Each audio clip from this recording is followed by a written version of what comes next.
ሰላም ጤና ይስጥልን ውድ የአሮማ ሚዲያ ቤተሰቦቻችን፣ የሰዓቱን ዜናዎች እንደሚከተለው እናቀርባለን። አብራችሁን ቆዩ። ሩሲያ ሁለት ታላላቅ የከበሩ አልማዞች ማግኘቷን አስታወቀች። 55.96 እና 135.75 ካራት የሚመዝኑ እነዚህ አልማዞች በዚህ ዓመት በአርካንግልስክ ክልል ከተመረቱት ትላልቅ የከበሩ ድንጋዮች በቅደም ተከተል ሶስተኛውና አራተኛው መሆናቸውን የክልሉ ገዢ አሌክሳንደር ቲስቢልስኪ አስታውቀዋል። እያንዳንዳቸው በልዩ ንጽህናቸው፣ አንጸባራቂነታቸውና አስደናቂ የተፈጥሮ ቅርጻቸው ተለይተው ይታወቃሉ ማለታቸውን የዘገበው ስፑትኒክ ነው። በኢትዮጵያ በተከሰተው ወረርሽኝ የተነሳ ጋና ለሕዝቦቿ ማስጠንቀቂያ ሰጠች። የጋና ጤና አገልግሎት በኢትዮጵያ ውስጥ የማርበርግ ቫይረስ ወረርሽኝ መከሰቱን ተከትሎ ለሕዝቡ ማስጠንቀቂያ አስተላለፈ። የድርጅቱ ተጠባባቂ ዳይሬክተር ዶክተር ሳሙኤል ካባ ዛሬ በሰጡት መግለጫ በኢትዮጵያና በጋና መካከል ተደጋጋሚ የሰዎች እንቅስቃሴ በመኖሩ ምክንያት ይህንን ማስጠንቀቂያ ማውጣታቸውን ገልጸዋል። ከጋና ጤና ሚኒስቴርና አጋሮቹ ጋር በመሆን ሁኔታውን በቅርበት እየተከታተሉ መሆኑን ገልጸው የጋናን ሕዝብ ደህንነት ለማስጠበቅ የተለያዩ የመከላከያ ግብረ መልሶች እየተከናወኑ መሆኑን አስረድቷል። ከነዚህም መካከል በሁለቱ ሀገራት መግቢያ ጠንካራ ቁጥጥር እየተደረገ መሆኑም ይህም በዱር እንስሳት ላይ ጭምር እንደሚከናወን አስታውቋል። የጋና ጤና አገልግሎት እንዳስታወቀው ማርበርግ ቫይረስ ከእንስሳት ወደ ሰው ከሰው ወደ ሰው የሚተላለፍ ሲሆን ገዳይና አደገኛ የሆነ በሽታ ነው። ለበሽታው እስካሁን ምንም ክትባት እንዳልተገኘለትም ለህዝቡ በተሰጠ ማስጠንቀቂያ ላይ አስታውቋል። 12 ፍልስጤማውያን በእስራኤል በፈጸመችው ጥቃት ተገደሉ። እስራኤል ሲዶን በሚገኘው የስደተኛ መጠለያ ካምፕ ላይ የአየር ጥቃት መፈጸሟን የጋዛ ጤና ሚኒስቴር አስታውቋል። ሚኒስትሩ በጥቃቱ ጉዳት የደረሰባቸው ሰዎች እንዳሉም ገልጾ ቁጥራቸው ግን በትክክል ማወቅ አልተቻለም ብሏል።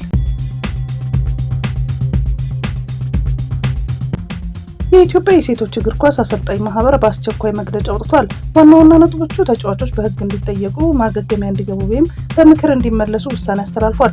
የጉዳዩ አጣሪ የምርመራ ኮሚቴ ተቋቁሞ ወደ ስራ መግባቱ ተገልጿል። ፌዴሬሽኑ በጉዳዩ ላይ ተሳታፊ የሆኑ ተጫዋቾችን የተቀበለ ክለብና እርምጃ እንደሚወስድም አስጠንቅቋል።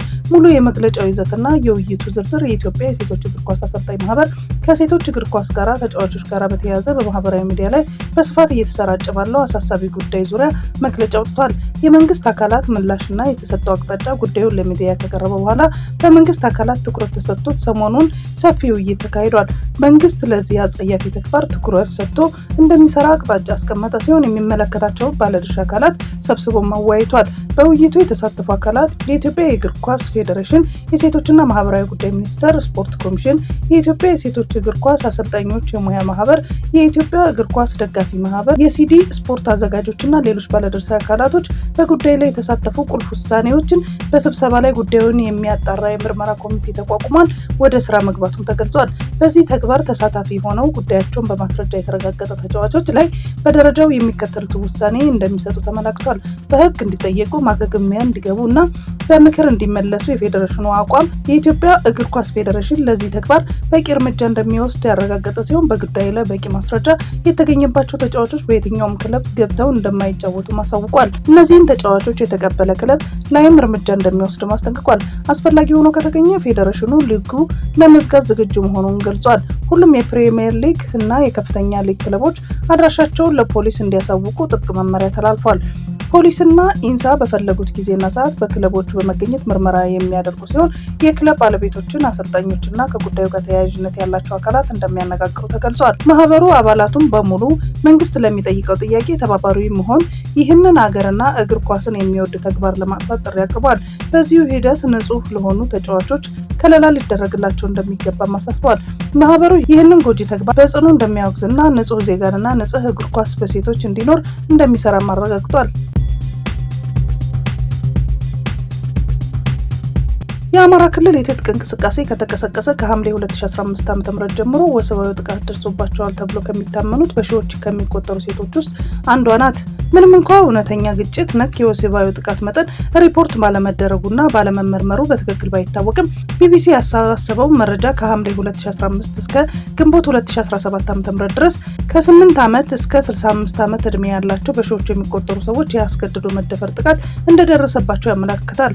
ገለልተኛ መገናኛ ብዙሃን በክልሉ ያለውን ግጭት ለመገንዘብ በተጣለባቸው ክልከላና ገደብ ምክንያት ወደ ክልሉ መግባት ባይችሉም የቢቢሲ የናይሮቢ ጋዜጠኞች ቡድን የአስገድዶ መድፈር ጥቃት ተጎጂዎችና የጤና ባለሙያዎችን በማነጋገር ቀውሱ በሰብአዊ ላይ እያሰፈረ ያለውን ጠባሳ የሚያመላክት መረጃ አግኝተዋል። እንደሚታወቀው የወልቃይት ጠገዴ ህዝብ ላለፉት 3 አስርት ዓመታት የማንነት የወሰን ጥያቄ አለው። የማንነት የወሰን ጥያቄ እንዲመጣ ምላሽ እንዲያገኝ ነፃ እንዲወጣ እልፍ አላፍ ትግሎችን አካሂዷል። በዚህ ትግል ነፃ ወጥቷል።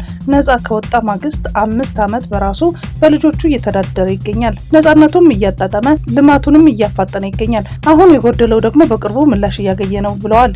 የአየር መንገድ ስራ መጀመር ለወልቃይት ጠገዴ ሰቲት ሁመራ ዞንና ለዙሪያው ላሉ አካባቢዎች ለምዕራብ ጎንደር ዞንም ጨምሮ ትልቅ ፋይዳ ያለው ነው። አካባቢው እንደሚታወቀው የልማት ሀገር ነው። በርካታ የነጭ ወርቅ ምድር ተብሎ ከሚጠሩ አካባቢዎች መካከል አንዱ ነው።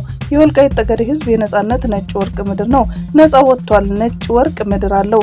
ጥጥ ይመረትበታል፣ ሰሊጥ ይመረትበታል፣ ሌሎች ምርቶች ስለሚመረቱበት ይህንን በሰላማዊ እንቅስቃሴ መጥተው ባለሀብቶቻችን እንዲያለሙ፣ ዲያስፖሮቻችን መጥተው እንዲያለሙ፣ እንዲንቀሳቀሱ አሁን በክልላችን የገጠመንን የጸጥታ ችግር ትልቅ እንቅፋት ሆኖ ቆይቷል። ይህንን ችግር ይፈታልን ብለን እያሳሰብን የወልቃይት ጠገዴ ሰቲት ሁመራ ዞን አስተዳዳሪ አቶ አሸተ ደምለው ተናግረዋል።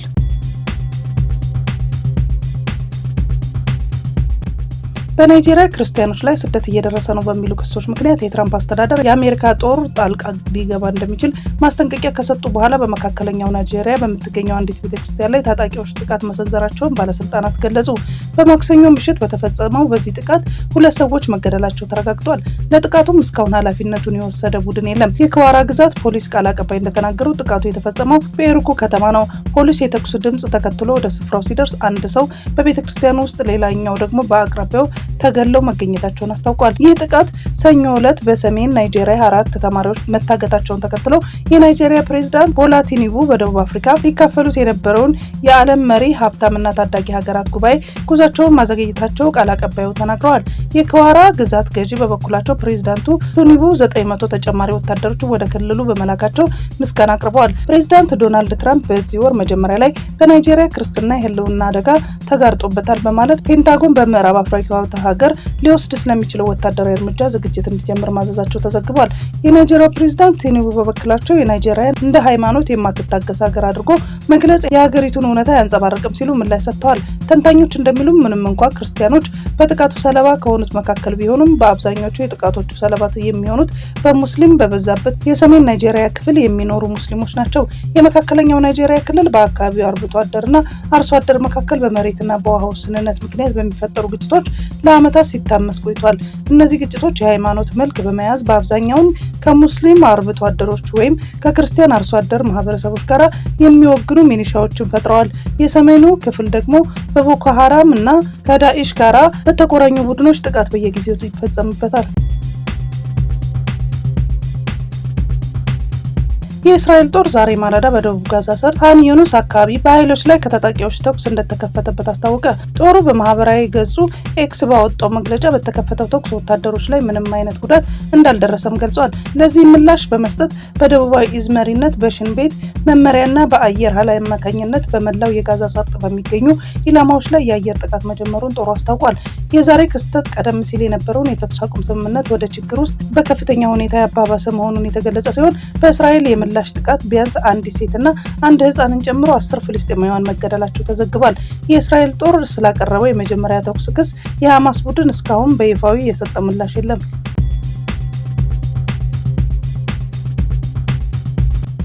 ዛሬ በ470 ድሮንና በ48 ሚሳኤል ተደብድበናል ሲሉ ዘለንስኪ ገለጹ። የዩክሬን ፕሬዝዳንት ዘለንስኪ ዛሬ ቱርክ የገቡ ሲሆን በዚያን እንዳሉ ግን በሀገራቸው ላይ መጠነ ሰፊ ድብደባ መፈጸሙን ሰምተዋል። በዛሬው ጥቃት ቢያንስ 20 ሰዎች መገደላቸውና በርካቶች መቁሰላቸው የተገለጸ ሲሆን ይህም ጦርነቱ ከተጀመረ ወዲህ በአንድ ቀን ከፍተኛ የሞት መጠን የተመዘገበበት ሆኗል። ፕሬዝዳንት ዘለንስኪ በሚገኙበት ቱርክ ሆነው በጻፉት መልእክት ዛሬ ሩሲያ ከ470 በላይ ድሮንና ከ48 በላይ ሚሳኤሎች በመላክ በእኛ ላይ ድብደባ ፈጽማለች። እነዚህም በሰላማዊ ሰዎች ሰዎች መኖሪያዎች አካባቢ የምታደርገውን ጥቃት ደግሞ ከዓለም አቀፉ ማህበረሰብ የሚደርስባትን ጫና በቂ እንዳልሆነም ያሳያሉ ብለዋል። በመሆኑም አጋሮቻቸው ተጨማሪ የአየር መቃወሚያ እንዲሰጧቸው ጥሪ አቅርበው ይህንን ሰላማዊ ሰዎችንና መሰረተ ልማቶችን ለመጠበቅ እጅግ አስፈላጊም እንደሆነ አሳስበዋል። ዜሌንስኪ በዛሬው መልእክታቸው ህዝባቸው በዚህ ጥቃት መሀል ያለውን ጽናትና አንድነት አድንቀዋል። ሲናገሩም ተደጋጋሚ ጥቃቶች ቢኖሩም ሀገራችንን ለመከላከልና ህዝባችን ለመጠበቅ ያለን ቁርጠኝነት የማይናወጥ ነው ሲሉም ገልጸዋል። የአዲስ አበባ ትራንስፖርት ቢሮ ያለ ረዳት አገልግሎት የሚሰጡ የህዝብ ማመላለሻ ተሽከርካሪዎችን እንደሚቀጣ ለሸገር ኤፍኤም 102.1 ሬዲዮ በሰጠው ቃል ገለጸ። ቢሮው ያለ ረዳት አገልግሎት የሚሰጡ ታክሲዎችን በከተማዋ እየበዙ ነው ብሏል። ከዚህ በኋላ ግን ባለው መመሪያ መሰረት ረዳት የሌላቸው ታክሲዎች እቀጣለሁ ሲል አስጠንቅቋል። ቢሮው ያለ ረዳት ማሽከርከር ገንዘብ በመቀበል ገቢና ወራጅ በመቆጣጠር የሹፌሩን ትኩረት ስለሚሰርቅ ለአደጋ ያጋልጣል ብሏል። ከዚህ ቀደም ለሌሎች የትራንስፖርት እንቅስቃሴዎች ብቻ ትኩረት መስጠታቸው ረዳት ያላቸውና ሌሎች ተሽከርካሪዎችን የመለየት ውስንነት ታይቶብናል ያለው ቢሮ ከዚህ በኋላ ግን የታክሲ ረዳት መኖር አንዱ የትራፊክ ደህንነት አካል በመሆኑ ሁሉም የህዝብ ትራንስፖርት አገልግሎት ሰጪ ተሽከርካሪ ላይ ክትትል እናደርጋለን ሲል ለሬዲዮ ጣቢያው ገልጿል።